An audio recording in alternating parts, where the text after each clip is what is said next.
ราคันตุสัพพเทวตาสัพพพุทธานุภาเวนัสสัทธาโสติภวันตุเตภวันตุสัพพมังคลังราคันตุสัพพเทวตาสัพพธรรมานุภาเวนัสสัทธาโสติภวันตุเตภวันตุสัพพมังคลังราคันตุสัพพเทวตาสัพพสังฆานุภาเวนัสสัทธาโสติภวันตุเต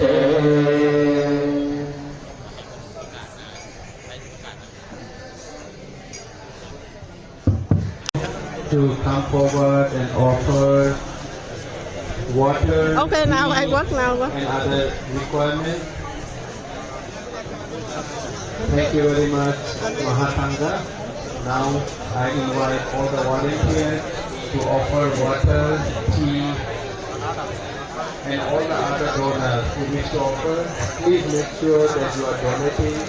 at both the Anh đi như vậy sẽ chi hấu bên đây đi không nữa à? Đi đi. Đi đặng có lặng đi không nữa à? सभी तरफ पहुंचे जो भी दान है सभी तरफ पहुंचे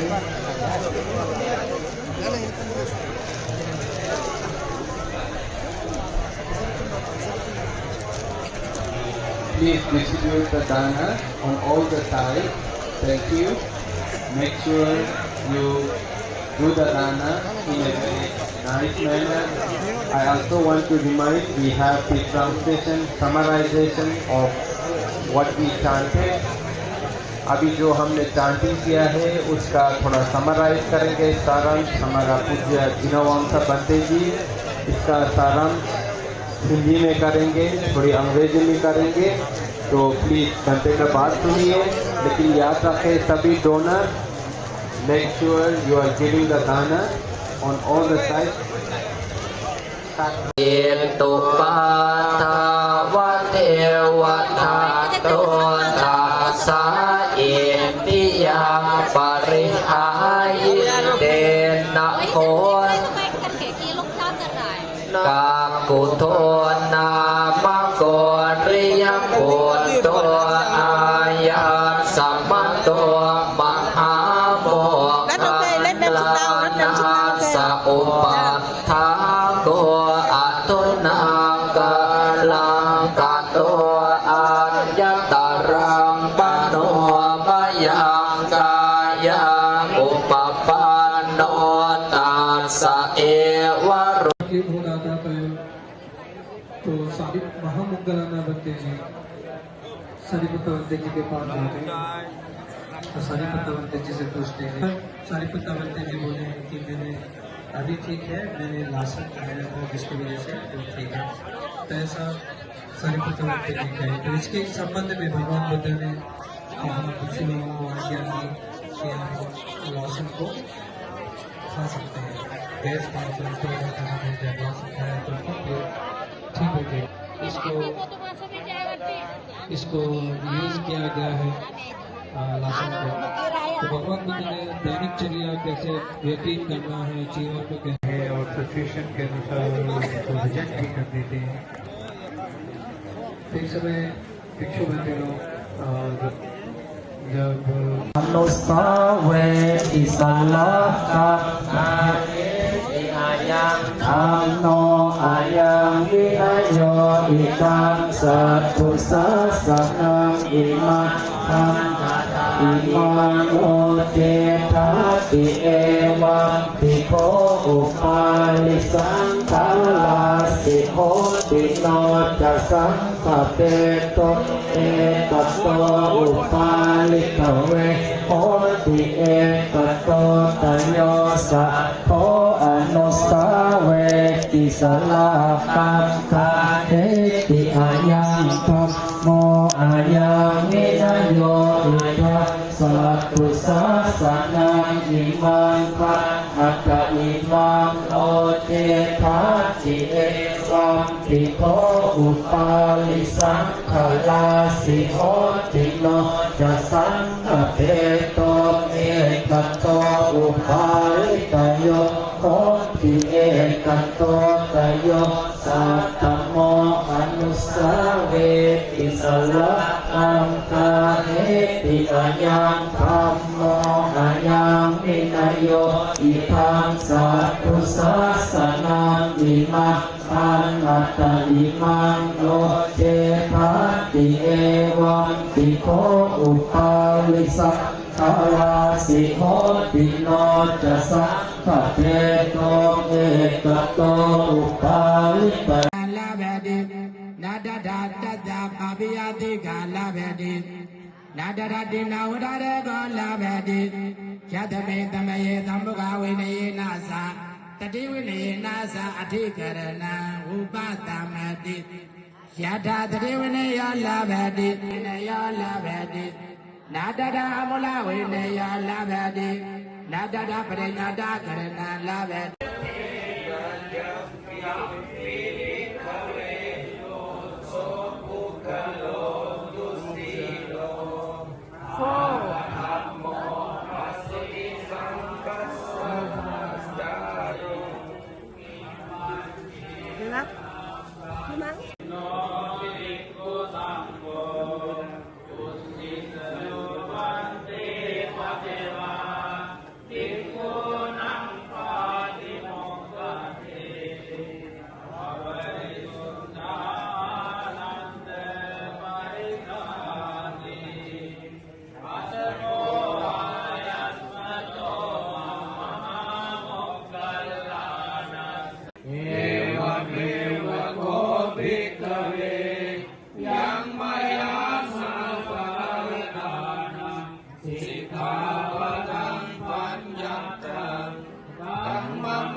Hai cúng lâu đi. Cúng ở đây đi. Không ạ.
ဝိဝရတိကရဏေသအနုဝါယသတတိဝိနေနာသအမူလဝိနေနာသတတ္ထပါယံဗတိကရဏေသအဘဒာတိကရဏေသအဘဒာတိကရဏေသကိစ္စနာသပရိညာတဝိဝရတိကရဏဂတိဓမ္မတေဓမ္မတိနာဓမ္မတိအဘဒာတိကရဏဂတိဓမ္မတိဓမ္မတိတတိဓမ္မတေနာသတိနာဝထာရကေနာသတိဓမ္မတေနာဓမ္မတိတတိဝိနေနာသအမူလဝိနေနာသတတ္တဝိနေနာသအမူလဝိနေနာသပရိညာတကရဏေနာသတတ္တပပိယတိကာယသတိနာဝထာရကေနာသအနိဝရတိကရဏေသအပဒာတိကရဏေသတတိตัวนาสาอิติยาปริหายิเดนะโพกากุโทนามกรริยปุตตัวอายัสสัมมตัวมหาโมคันลานาสอุปัฏฐาโกอะทุนากาลังกัตตัว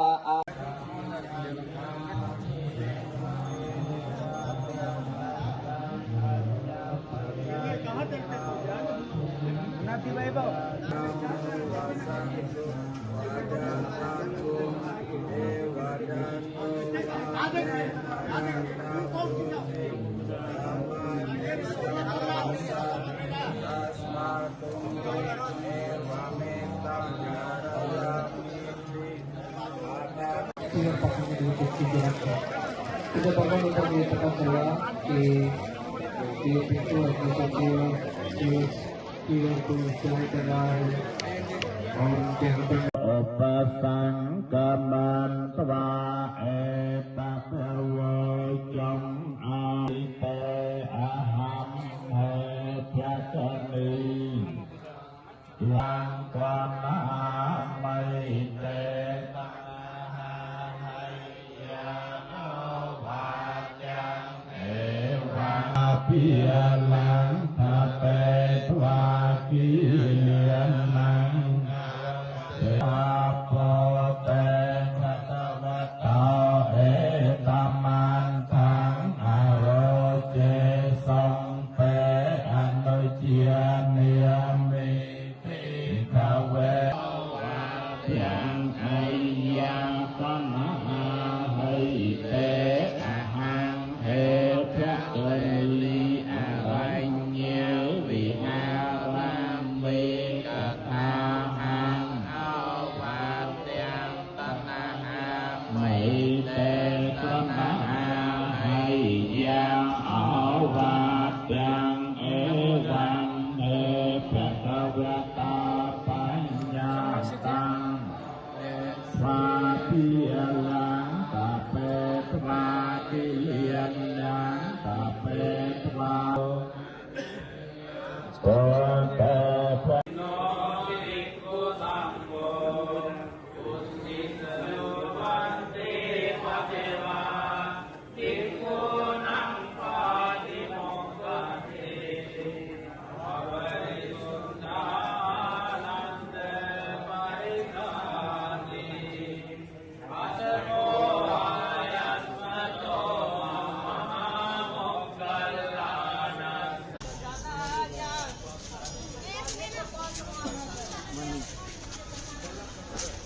ông này đúng không? Đúng này.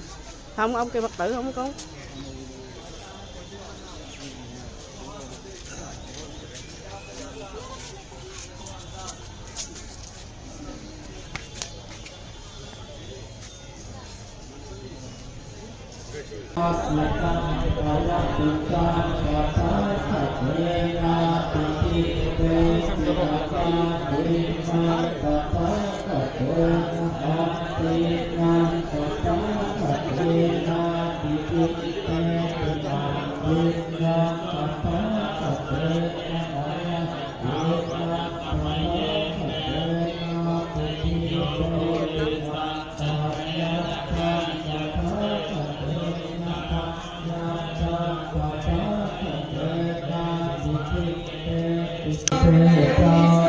Thank you.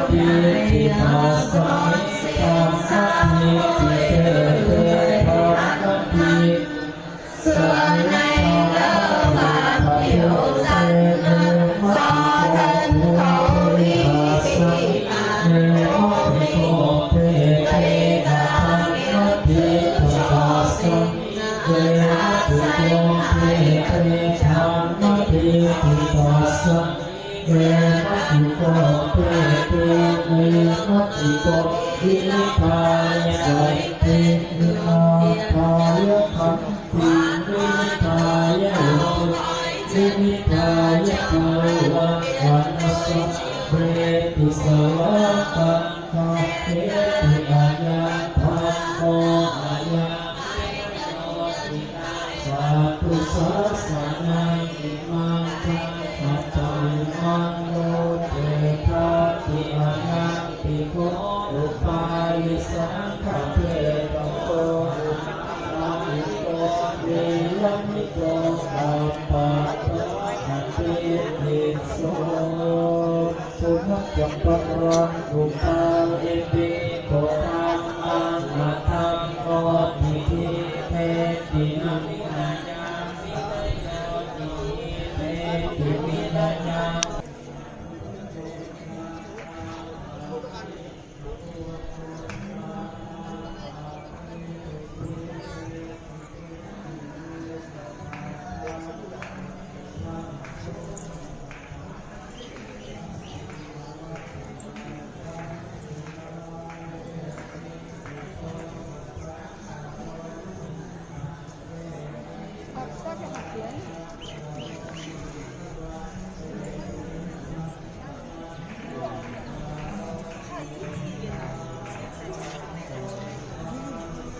없어도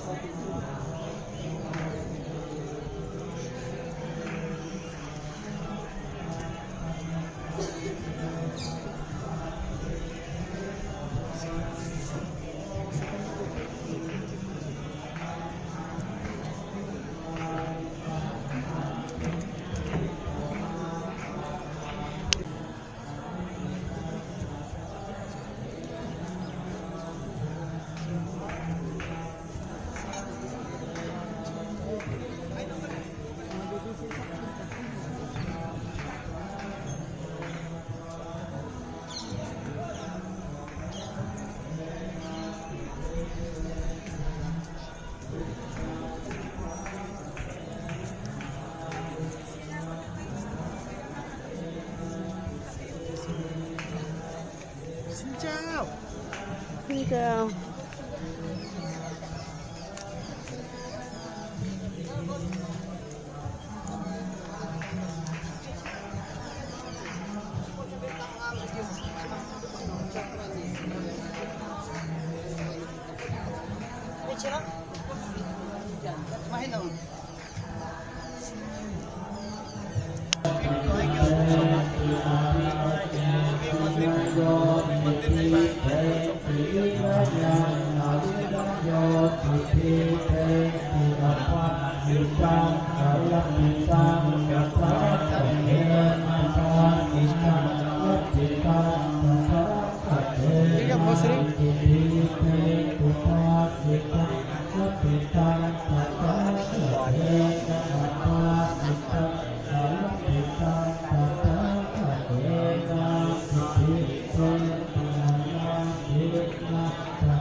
วัฏฐาวัตตังโย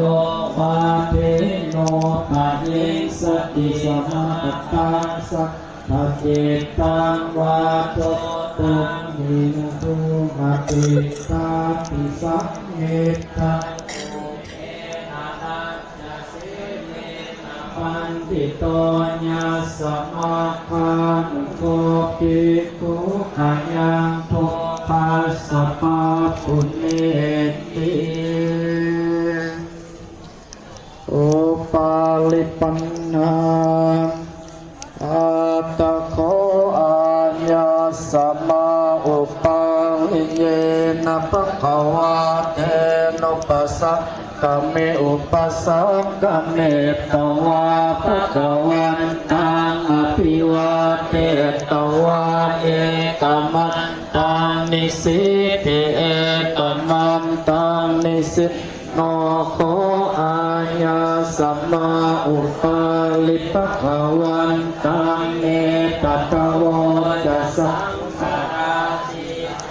วาสิกิตังเอโมจะกิกิตาวัตตานุโคพันเตสังฆราสิโหติโนจะสังฆเวโตกิตาวัตตาจัปปนะสังฆราสิเจโหติสังฆเวโตจาติเอตัสโสอุปาลิเอโกโหติเอกโตตเวจะโตโทกานุสาเวติสังสัมตาเอติอายังธัมโมอายังวินัยโยปานิโกเนรยิโกปัปปัตโตอะเตกิจโชกัตตเมอิติอิปาปิชตาปะปะเมตตาโอลัมมัตตะเตนะวิเศษาทิธรรมเมนะอันตลาโอสานังอาปาปิอิเมอิโกปิกเวติอิอัสสัตตเมอิอภิปุตโตปริยตินะจิตโตเทวทัตโตอาปานิโกเนรนิโกปัปปติมาสาตุโกจิโลกัสสมิปาปิโสอุปปัสสะตะปะทะนาปิสันนาตปาปิจานัญญะทะคติบานติโตติสัมมัญญาโตปาวิตาโตติสัมมาโตสลังวาญาสัสสัมอัตถะเทวโตโตเทสุตังโสปมาตังอนุจินโนอาสัสสนังตถาคตังอวิจิรินัญญังปัตโตจตุทวะลังพญานกรรมอจุตสัสสะอิโยปุเปปะปะกะตะปะลิลาหานะโหติยังอิสมิกเวอุปันนังอาลาปังอุปันนังยัสสังอุปันนังอัญญัสสังอุปันนังสักกะลังอุปันนังอสักกะลังอุปันนังปาปิชตังอุปันนังปาปะเมตตังอนาปิปุยยาวิหารโตอุปัสสยโยอาววาวิคาตาปะลิลาหาอุปันนังปาปะเมตตังอภิปุยยาอภิปุยยาวิหารโตเอวังสเตอาสวะวิกัตตาปะลิลาหานะโหติตังโคปิกเวอัตตวาสัมปติชาอุปันนังลาภัมอภิปุยยาอภิปุยยาวิหารยาอุปันนังอาลาปังอุปันนังยะสังอุปันนังอสัญญาอุปันนังสักกะลังอุปันนังอสักกะลังอุปันนังปาปิชตังอุปันนังปาปะเมตตังอภิปุยยาอภิปุยยาวิหารยตัสสมาธิอภิกเวอุปันนังละพังอภิปุยยาอภิปุยยาวิหาริสัมมาอุปันนังอาลาปังอุปันนังยะสังอุปันนังอัสสะอุ อุปันนังสักกาลังอุปันนัง जमा होंगे 1 बजे तक जमा होंगे आप लोग का सेशन के लिए और काफी सारा लोगों का यहाँ पे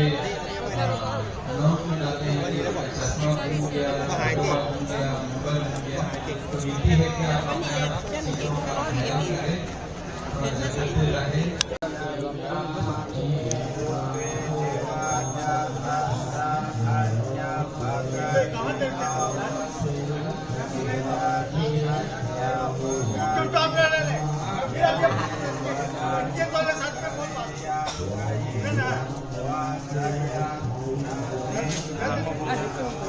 अरे क्या कर रहे देखिए ना देखिए मैं तो तुम्हारे बताइए देखिए ना देखिए ऐसा ही काम मेरा है तो काम आगे ना कौन सीखा देखिए ये ना तो हम चलना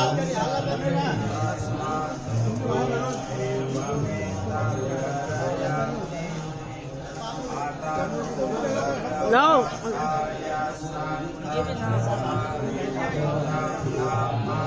Rồi xong rồi đi ra. เอาเอ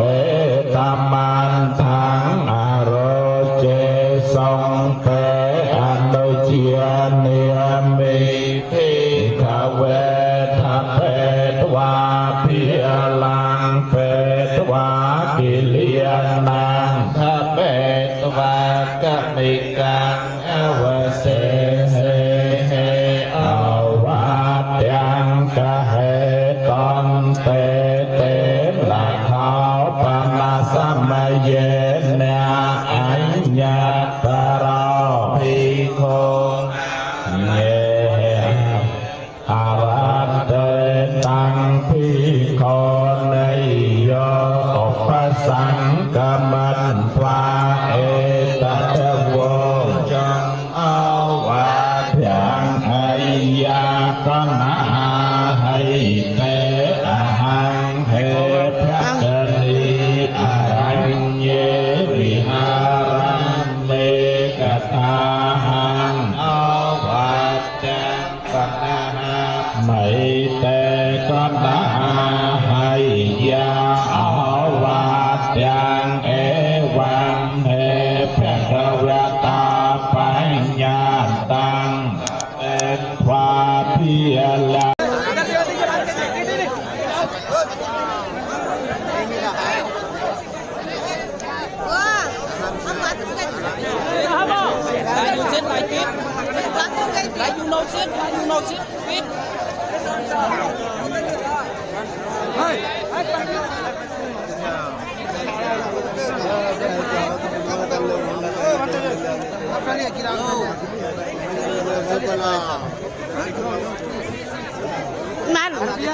During the time of the Lord Buddha, the bhikkhus were stitching their robes without having any holder. So they were stitching with their own hands and fingers.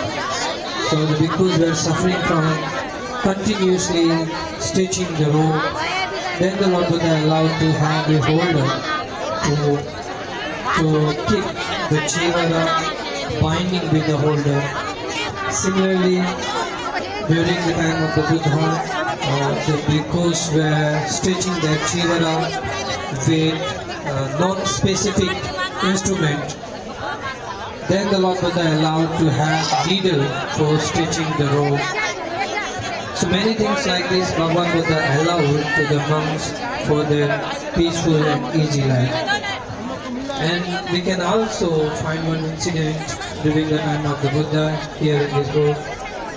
Venerable Sariputta Bhakti was suffering from gas, and then Venerable Mahamoggalana Bhakti visited to Sariputta Bhakti and he asked, you have been suffering from gas,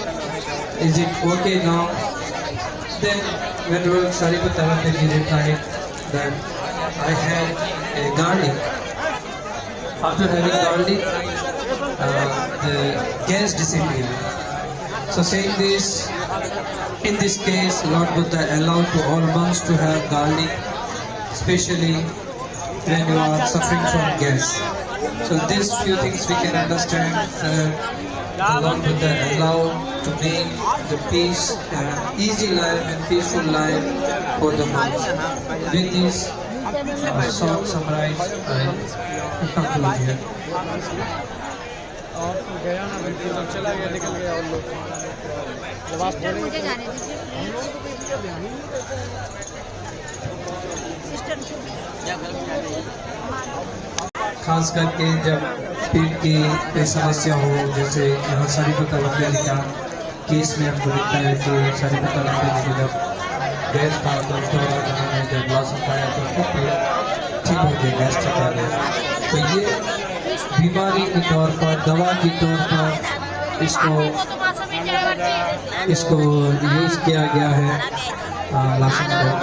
तो भगवान बुद्ध ने दैनिक चर्या कैसे व्यतीत करना है, चीवर को कैसे रखना है, चीवर की जो भी चीजें हैं, चीवर बनाने के लिए, चीवर संभालने के लिए जो भी चीजें हैं, उनको कैसे संभालना है। बीमारी के समय दवा लेना, लहसुन को लेना दवा के तौर पे, इसको भी ले सकते हैं। तो ये सारी आज्ञा अनुमति भगवान बुद्ध ने तो दी है। तो जैसे ये जो खास करके जो पाठ कर रहे हैं, इसमें भगवान बुद्ध ने जीवन कार्य के बारे में बताया कि कैसे व्यक्ति tới lần này thôi chút quanh kia lại chứ đừng có nãy đi phun lửa, tới là hết lần này thôi rồi qua đây. Hồi nãy anh đi làm phun lửa thì không có làm phun lửa mình đó. Không chút đi nữa nè. कैसे अपने जीवन दैनिक कार्य को बता सकते हैं, के बारे में भगवान बुद्ध बताते हैं। और जीवन यापन करते हुए एक भिक्षु को अलग अलग चीजों की जरूरत पड़ती है, सामान की जरूरत पड़ती है। तो सिचुएशन के अनुसार भगवान बुद्ध उनको अलाउ करते हैं और सिचुएशन के अनुसार उनको रिजेक्ट भी कर देते हैं। तो इस समय भिक्षु बने लोग जब कठिन जीवन बनाते हैं तो समय आने पर भगवान बुद्ध अलाउ करते हैं। भिक्षु बनते लोग हमने से कपड़े को जब ऐसा कर रहे थे तो उनके हाथों में काफी लगता है। तो उस समय शायद भगवान बुद्ध ने समय नहीं अलाउ करने का, भगवान बुद्ध ने जीवन कोई अलाउ नहीं किया, आज्ञा नहीं दिया जीवन पकड़ने के लिए कुछ चीज रखें। तो जब भगवान बुद्ध को पता चला कि भिक्षु जीवन को चलाई कर रहा है और उनके हाथों में तकलीफ हो रहा है, तो भगवान बुद्ध ने बोला कि जीवन को पकड़ने के लिए रखने के लिए एक होल्डर होना है। तो होल्डर के लिए भी भगवान बुद्ध ने अनुमति दी। तो इसी प्रकार जब जीवन को अपने रूप से रखते हैं तो कोई याद रखिए, जो भी दान मिले सभी महासंघ को मिले।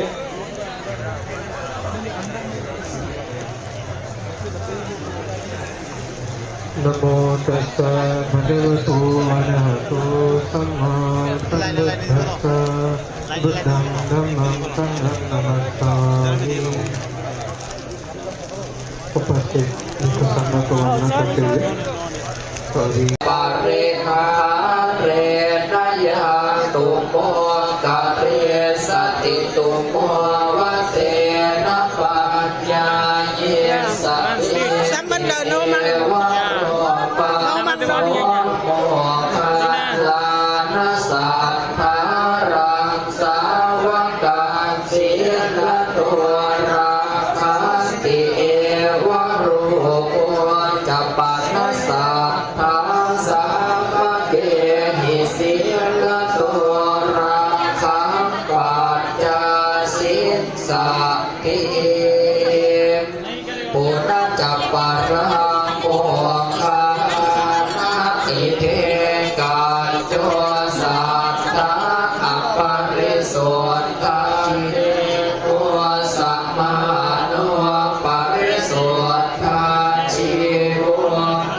Ajiwo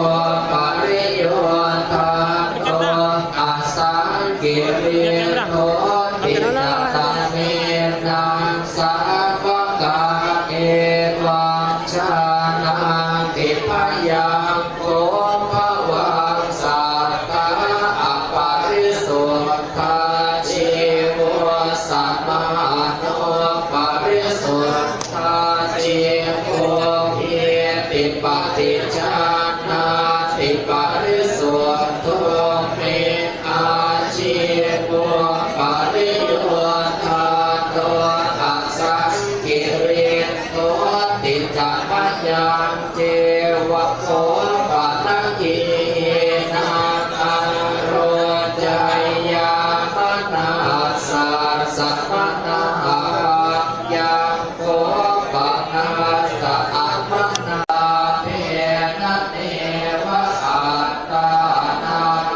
ทักกา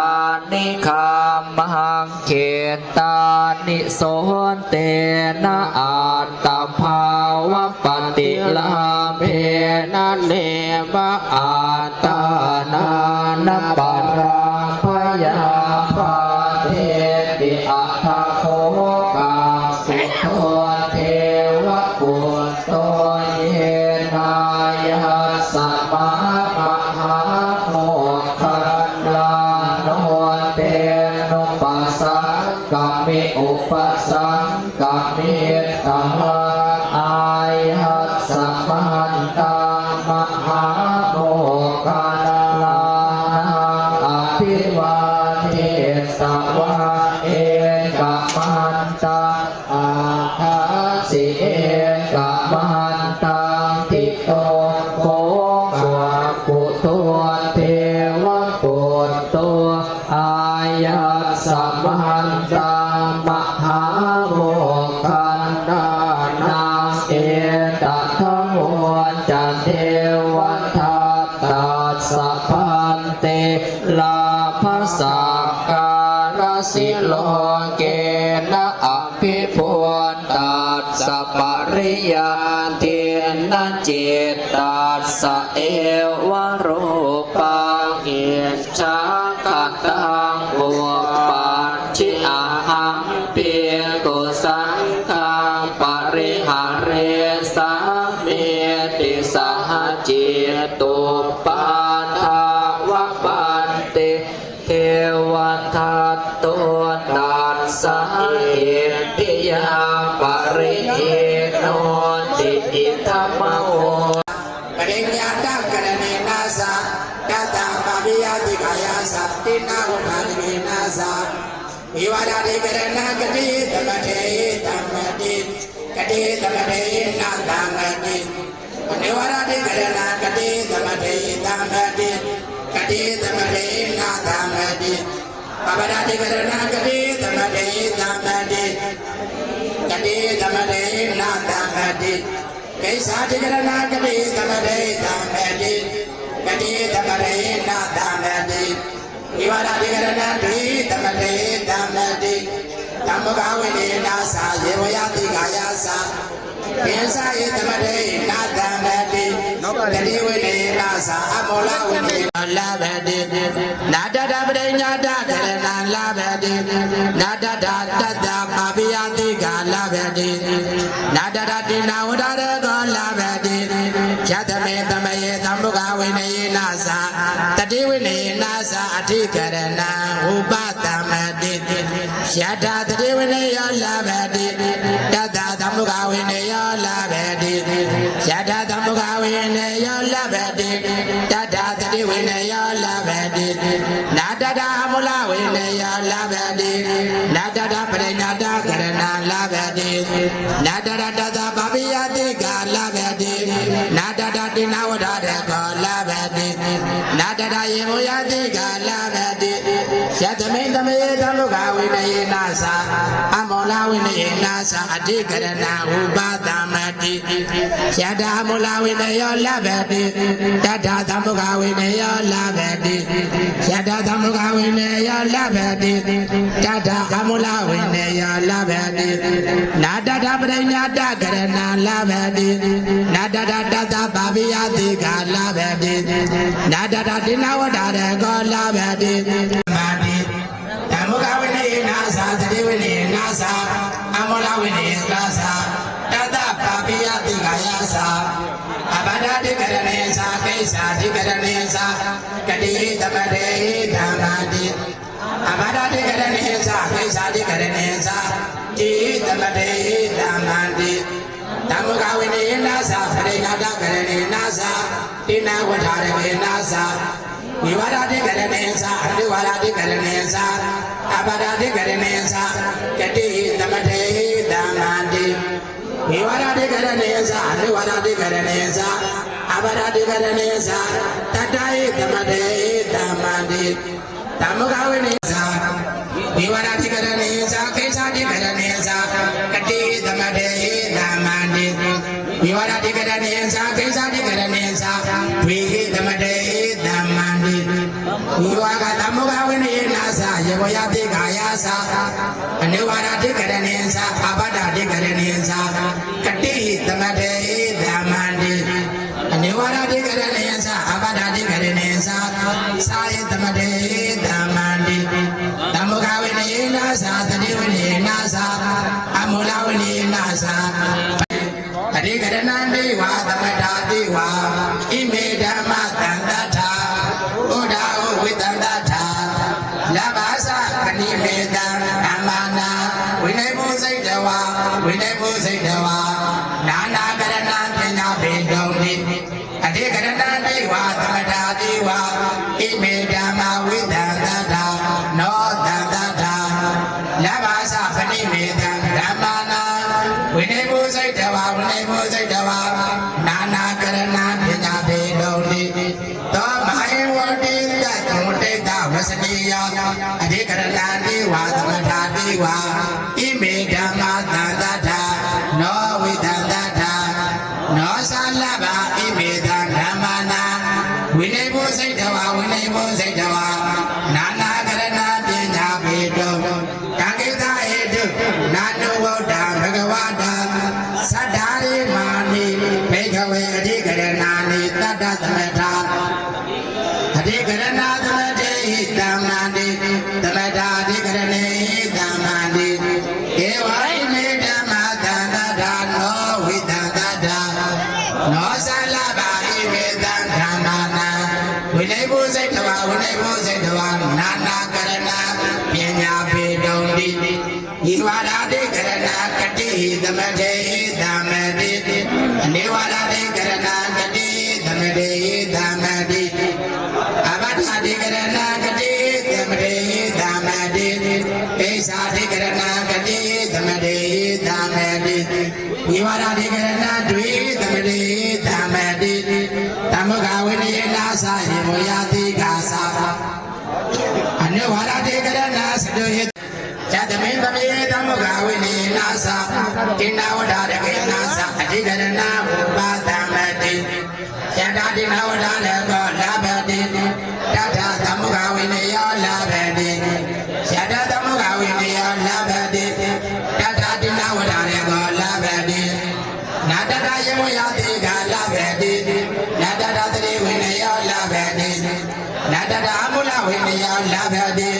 nada da brenya da Nada tina wadare ko yada tari winaya dada tamuga winaya yada tamuga winaya dada tari winaya nada da amula winaya nada da brenya da karena nada tha dada babiya dida nada da tina wadare ko nada da yemoya diga tamuga winaya katuna mula Yada tina wadare ko tata tamuga winaya Yada tamuga winaya tata tina wadare ko nada da yemoya diga nada da tati winaya nada da mula winaya nada da padenya da karena nada da tata pabiya diga Yada me tamaye tamuga winaya nasa yemoya diga sa di karena upadamati Yada yemoya diga nasa padenya da karena nasa tata pabiya diga yasa tina wadare nasa Iwara digaranesa niwara digaranesa Kesa digaranesa kati damade damadi Iwara digaranesa niwara digaranesa Kesa digaranesa kesa damade damadi Tamuga wene nasa yemoya digayasa Tadi wene nasa Amula wene nasa Tata paya babiya digayasa Niwara digaranesa abada digaranesa Kaisa digaranesa kate tamate damadi tamuga winina niwara digaranesa niwara digaranesa kate tamate damadi niwara digaranesa niwara digaranesa pesa tamate damadi tamuga winina sa iboya digayasa tadi winina sa amula winina sa tata babiya digayasa Vivaradikaranesa Padadikaranesa Kati Tamade Tamadi Vivaradikaranesa Padadikaranesa Sadoi Tamade Tamadi Namukawinare Nasa Yavayati Gayas Namukawine Nasa Yavayati Gayasa Kadivine Nasa Amulawine Nasa Rinyata Karane Nasa Yata Padiyati Gayasa Pinavadane Nasa Nivaradikaranesa Nivaradikaranesa Kesa Dikaranesa Kati Tamade Tamadi Kati Tamade Cái hàng đậu hình như nãy cũng rồi không? Nivaradikaranesa Nivaradikaranesa Kesa Dikaranesa Kesa Tamade Tamadi Tamudavine Nasa Yemoyati Gayasa Kadivine Nasa Amulawine Nasa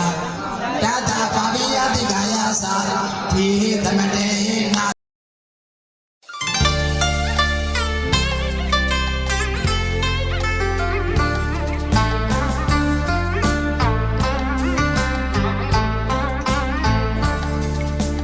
Từ ngàn năm xưa là xa xưa lắm, từ nơi cõi trời nào xa, từ nơi cõi trời nào xa. Nơi đó có những vua trời với bao tâm hồn hiền lương, ai ai cũng nói bằng lời thương.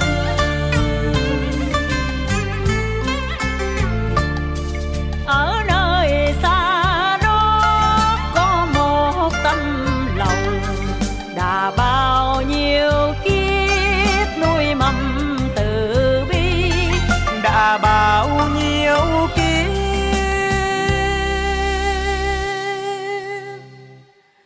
nuôi mầm từ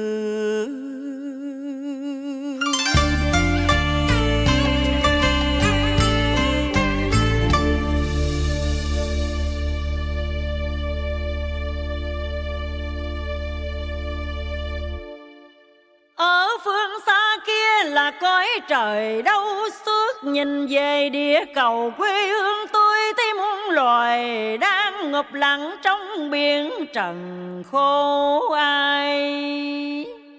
Ngài về đây đêm qua bất diệt gieo trồng trên vườn hoa sinh diệt, Ngài về đây học tiếng nói của con người. Muôn loài hân hoan hân hở reo cười, chọn đất lành thành cá tỳ lá về, vườn lâm tỳ ni hoa nở rộ gốc vô. Trái đất của tôi đã 7 lần rung động, như để báo tin mừng khắp ba cõi nhân thiên. Ngài đã về mang ánh sáng vô biên, bước bãi bước nở bãi đài sen quý.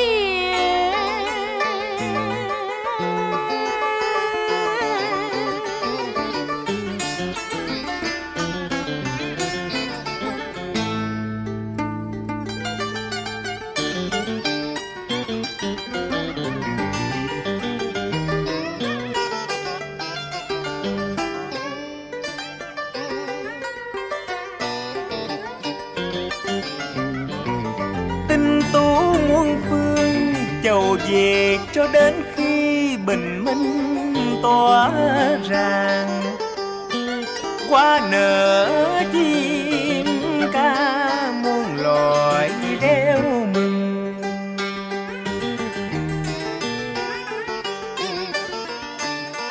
trên trời cao thiên nhã tưng bừng.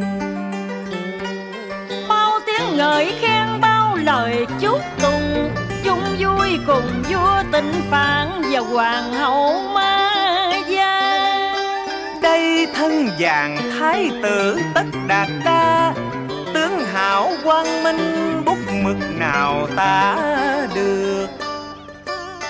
Tài trí thông minh người người đều nể phục, cung cách phi phàm đúng bậc trượng phu.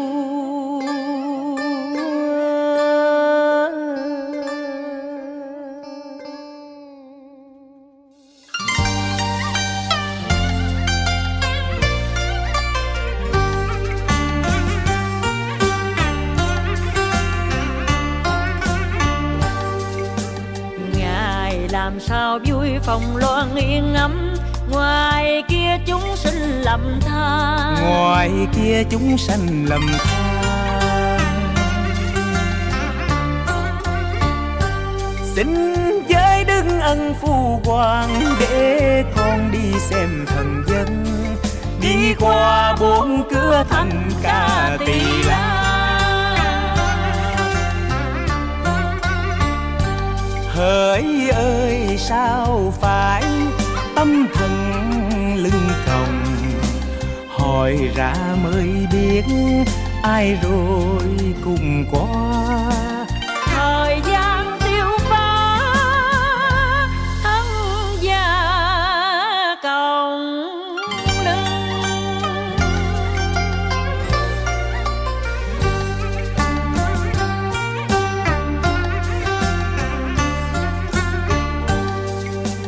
Kìa còn người kia vì sao run rẩy,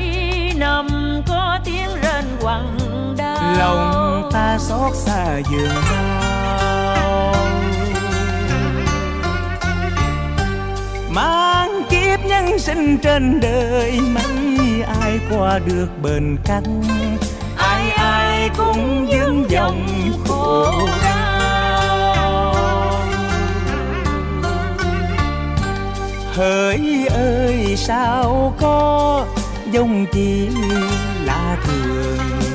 người hay tượng đá sao nằm trơ trơ. Hỏi ra mới biết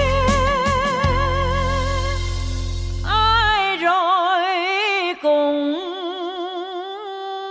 qua.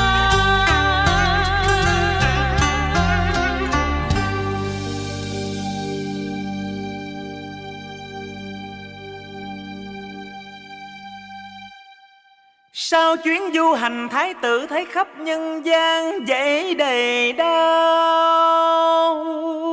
khổ. Thú lớn tranh mồi giết đàn thú nhỏ mạnh được yếu thua, phiền trừ khắp muôn loài. Thao thức băn khoăn suốt cả đêm ngày, cho đến một hôm Ngài quyết lòng từ bỏ. Điện ngọc cung vàng vợ đẹp con ngoan, vượt khỏi thành cùng sa nặc nhanh chân, trên lưng kiền trắc lướt qua ngàn cây cỏ. Dòng Anoma giữa đêm trường tinh mịch, thái tử Tất Đạt đa tầm đạo cứu muôn loài.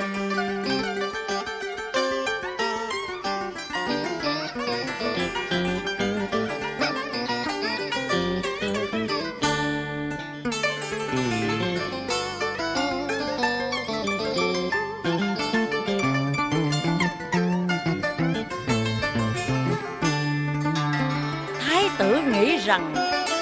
nếu đã xuất gia mà còn luyến tiếc làm chi râu tóc, Ngài đưa dao lên cắt tóc râu và nguyện đoạn hết thải tạp chứng ưu phiền.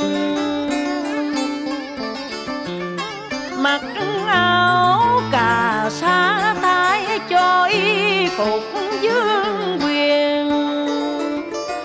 cùng tiếng bạc già tú nơi rừng khổ hạnh, nhưng vẫn chưa thỏa lòng vì còn vướng mắc tử sinh. Ngài vượt rừng lên núi tuyết tĩnh tu, ngồi thiền định quán nhân duyên sinh khởi. Đêm hơi thở vào ra giữ tròn chánh niệm, cần khổ suốt 6 năm nên thân xác hao gầy.